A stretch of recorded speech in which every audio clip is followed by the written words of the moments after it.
Sœurs et frères, bienvenue à notre MMD, mini-méditation du dimanche. D'une manière un peu étrange, l'Église chrétienne a fêté sa Pentecôte, cette fête où on se rappelle comment dans Acte 2, le Saint-Esprit est descendu sur les premiers chrétiens. Et alors, ils ont été remplis du Saint-Esprit et se sont mis à parler en d'autres langues, en parthe, en mède, en arabe, etc. Et il faut souligner que dès ici, en fait, le fait d'être rempli du Saint-Esprit ne s'accompagne pas forcément par le parler en langue, comme on le voit notamment dans Acte 8. Alors, ce n'est pas du parler en langue dont j'aimerais parler aujourd'hui, mais d'une conséquence constante de la présence du Saint-Esprit dans la vie d'un chrétien, à savoir la paix. Lisons ensemble, pour cela, dans Galates 5, quelques versets à partir du verset 13. Galates 5, frères, sœurs, vous avez été appelés à la liberté.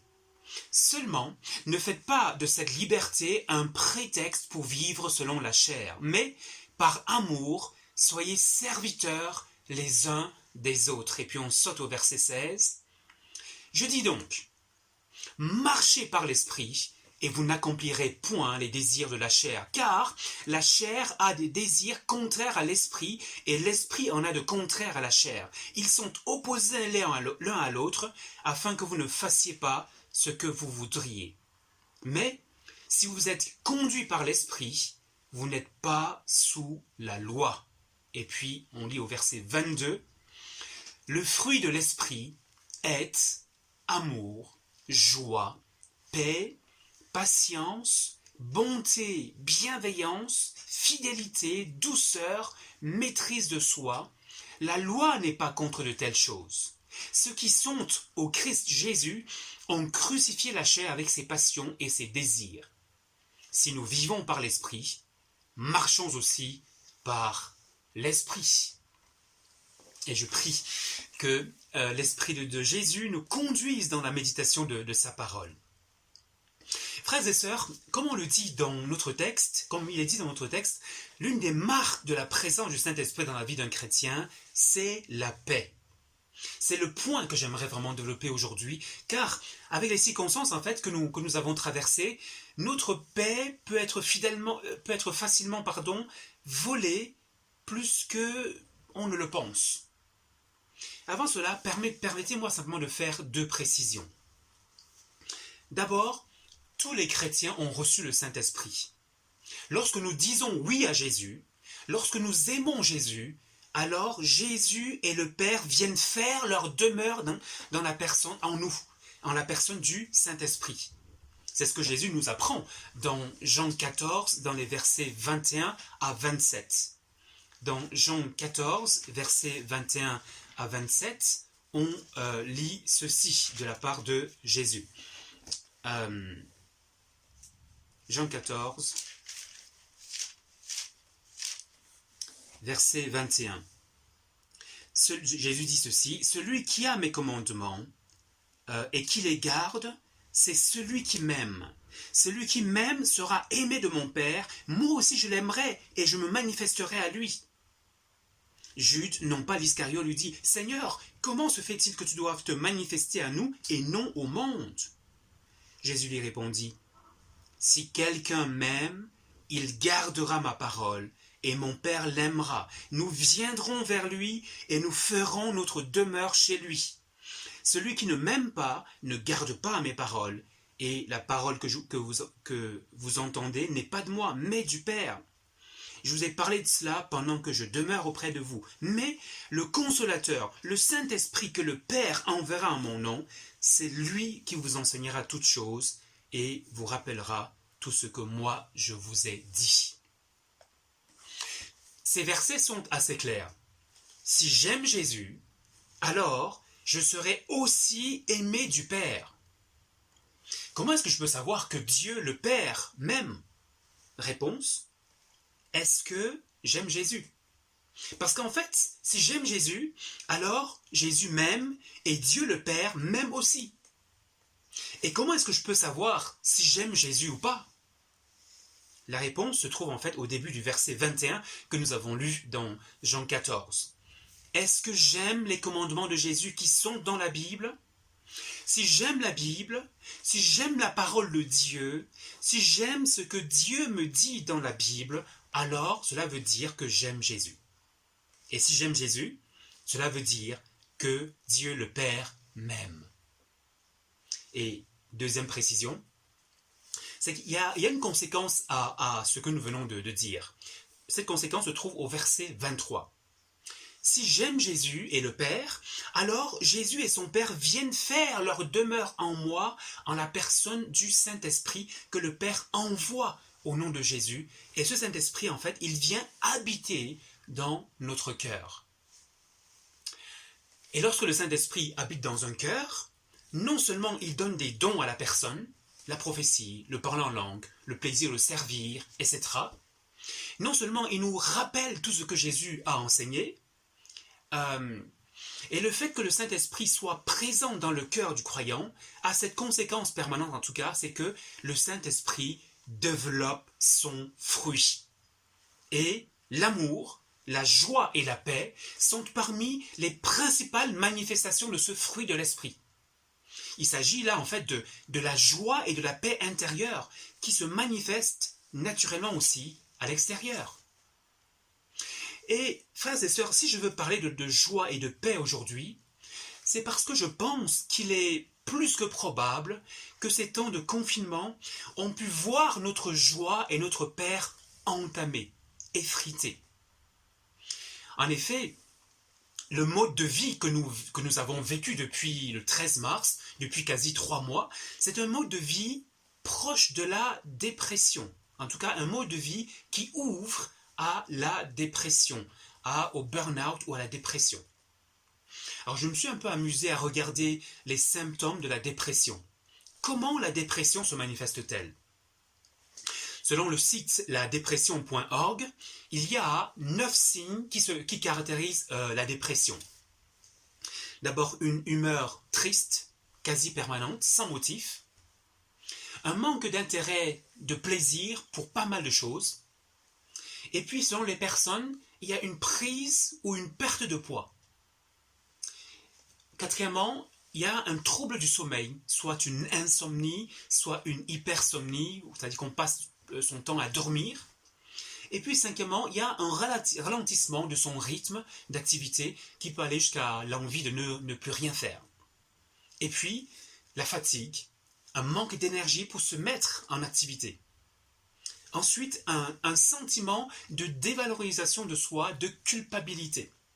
Et puis, huitièmement, des troubles cognitifs, c'est-à-dire pas envie de raisonner, de réfléchir. Et enfin, neuvièmement, des idées noires qui peuvent aller jusqu'au suicide. Et ces 9 signes, ces 9 symptômes sont quasi les mêmes que ceux que l'OMS, l'Organisation mondiale de la santé, mentionne. Et la dépression, en fait, est dite légère à modérée lorsqu'on a 5 à 7 de ces 9 symptômes. Et lorsqu'on a 8 et plus, la dépression est dite sévère. Alors, pourquoi est-ce que je mentionne ceci? C'est parce qu'en fait, je me suis rendu compte que le rythme que nous avons vécu ces derniers temps est propre à favoriser des états dépressifs. De manière générale, pour parler avec les mots de tous les jours, on sait en fait que quelqu'un de déprimé, c'est quelqu'un qui sort peu, qui n'a pas envie de voir le dehors. Nous sommes peu sortis depuis 2 mois. C'est quelqu'un aussi qui n'a pas envie de voir autrui. Et lorsqu'en fait cela commence à devenir sévère, la personne n'a même plus envie de voir les siens. Et là encore, à cause de la pandémie, il a fallu limiter les contacts. Et puis, troisièmement, en des cas avancés, le déprimé en fait ne se relève plus de son lit. Et on sait qu'avec ces temps de Covid, plusieurs parents en fait étant en chômage économique ont vu leur mode de vie changer. N'ayant plus l'impératif de se lever tôt le matin, certains ont pris des aises, se couchant à 3 heures du matin pour se lever à 10 heures, 11 heures. Donc vous voyez, trouble du sommeil. Et puis on voit aussi que les choses ordinaires deviennent difficiles, comme se lever, se brosser les dents ou allumer son ordinateur pour regarder ses mails. Alors, cinquièmement, ce n'est un secret pour personne que quelqu'un de dépressif rit difficilement. Ou aussi, il rit sans raison. Et s'il rit difficilement, c'est parce que la joie s'en est allée. Et s'il n'a pas de joie, c'est parce que la paix est absente. Et là, je parle de paix intérieure. Voilà donc 4-5 symptômes que nous avons côtoyés de manière diverse. On peut les retrouver chez certains, un peu moins chez d'autres. En tout cas, à cause de la pandémie, il faut dire que le mode de vie que nous avons eu, que nous avons été contraints de mener, est un chemin qui conduit à la dépression légère, voire modérée. Alors bien sûr, cela a été nécessaire pour nous protéger du méchant virus et protéger également les autres. Mais ce mode de vie-là a été propice à la dépression. Et il est même possible en fait que cet état des choses crée auprès de l'un ou l'autre des réflexes de bunker. Ces réflexes de bunker qui se caractérisent par le fait de trouver toutes sortes d'arguments pour ne pas sortir. Et je pense en fait qu'il nous faut être conscients de cette réalité-là pour être aussi conscient du chemin inverse à faire qui consiste à sortir de ses habitudes en fait pour reprendre le chemin de la vie normale. Alors, peut-être que ce n'est pas ton cas, et là je m'en réjouis, je suis heureux de cela. En tout cas, je connais un frère en Christ qui actuellement en tout cas se dit lui-même en phase de dépression. Juste un exemple peut-être pour montrer la profondeur de ce que je dis. Alors comme vous le savez, les friteries pouvaient rester ouvertes avec des règles. Et il y a 5 jours environ, Virginie est allée à la Louvière pour nous acheter la poutine. Je ne sais pas si certains le connaissent. C'est un plat canadien que nous voulions en tout cas goûter au moins une fois jusque-là. Et si vous voulez savoir, c'est vraiment super bon, mais assez gras. Et en tout cas, quand Virginie est arrivée chez le vendeur à la Louvière, le vendeur était là, tout seul, triste dans son food truck, et il a dit à Virginie en fait que personne ne sort, il n'y a personne qui est là. Et c'était peut-être la première personne qui venait de l'après-midi qu'il voyait en Virginie. Et il disait en fait que les gens ont développé ces réflexes, en tout cas les gens ont développé un peu comme ce réflexe de bunker. Et par rapport à ça justement, je crains que certains parmi les chrétiens aient également développé des réflexes de bunker par rapport à l'Église. C'est-à-dire en fait qu'ils mettent en place le réflexe sera de mettre en tout cas en place une panoplie de raisons pour manquer cette communion fraternelle à l'Église que Dieu veut et que nous voulons dans les prochains jours. La troisième phase de confinement, comme vous savez, commence demain et les enfants vont devoir repartir à l'école, pour la majorité en tout cas. Il va falloir se réhabituer à se lever à heure raisonnable pour conduire les enfants à l'école, réapprendre certaines habitudes, revoir les siens, de sa famille et aussi de sa famille spirituelle. Alors, inutile de se justifier sur tel ou tel aspect. Le plus important vraiment pour moi ici, c'est que tu regardes honnêtement en toi pour voir si des traces de ces symptômes de dépression ou de ces réflexes de bunker existent et surtout que tu choisisses en tout cas le chemin de la guérison, le chemin du retour à la vie, le chemin également du retour à l'église pour communier avec les frères et les sœurs. Pourquoi ? Alors bien sûr parce que j'aimerais te revoir, mais surtout parce qu'en fait, lorsqu'on se retrouve réunis, c'est lorsqu'on se retrouve réunis en fait que l'Éternel envoie la bénédiction en abondance, la vie, et j'ajouterai aussi la joie et la paix pour l'éternité, pour citer le psaume 133 au verset 3. Amen. Eh bien qu'il nous bénisse. Quelques annonces simplement pour terminer. Comme je l'ai dit, la phase 3 du déconfinement commence demain. Et d'après cette phase, nous pouvons de nouveau nous réunir. Actuellement, en tout cas, le Conseil réfléchit par rapport au moment où nous nous retrouverons. Une réunion devrait avoir lieu mardi ou mercredi, et en tout cas, nous vous tiendrons informés. Mais déjà, j'aimerais rappeler simplement peut-être ici pour tous rapidement ces 6 règles d'or qui ont été émises mercredi par le Conseil national de sécurité et qui se trouvent sur le site, par exemple, SPF Économie. D'abord, les cultes sont permis avec un maximum de 100 personnes, au maximum donc, et aussi à partir du 1er juillet, il est dit en fait qu'on pourra aller jusqu'à 200 personnes. Et dans la reprise, les mesures d'hygiène restent indispensables. Se laver les mains, etc. On a tout fait par rapport à cela. Les activités en intérieur, en tout cas, sont aussi permises, mais il est conseillé de bien ventiler les pièces. Et justement, par rapport aux mesures de précaution, une distance de 1,50 m est nécessaire entre les personnes, sauf, et ça m'a frappé, sauf si on est de la même famille, ou encore si on a moins de 12 ans. En clair, en fait, cela veut dire qu'il n'y a pas de risque pour les enfants de l'Écodim de moins de 12 ans. En fait, les enfants de moins de 12 ans ne risquent rien entre eux.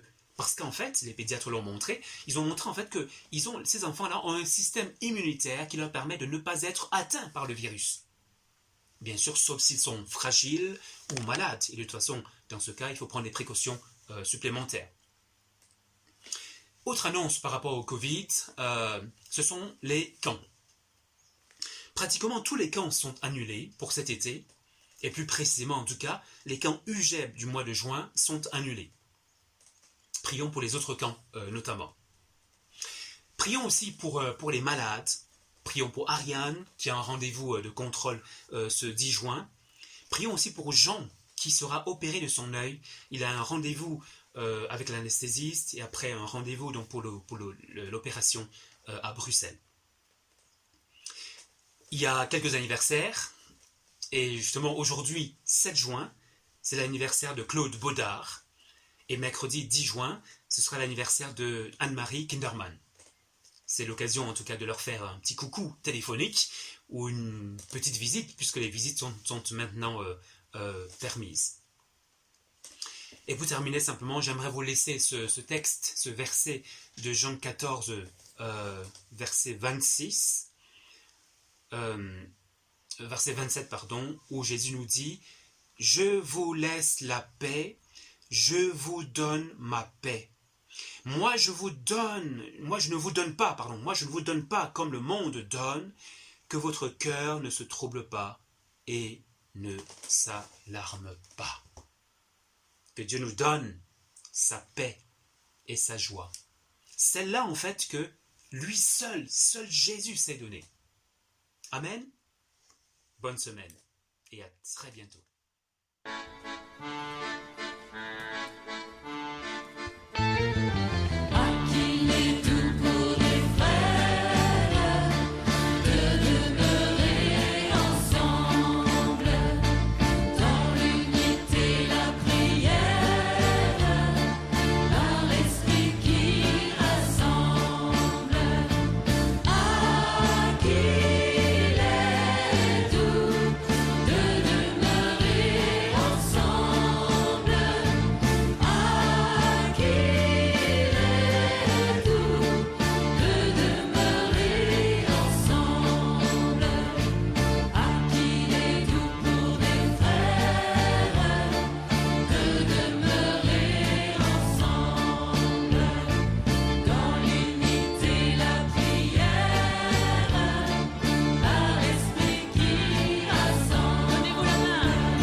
soit constamment en nous.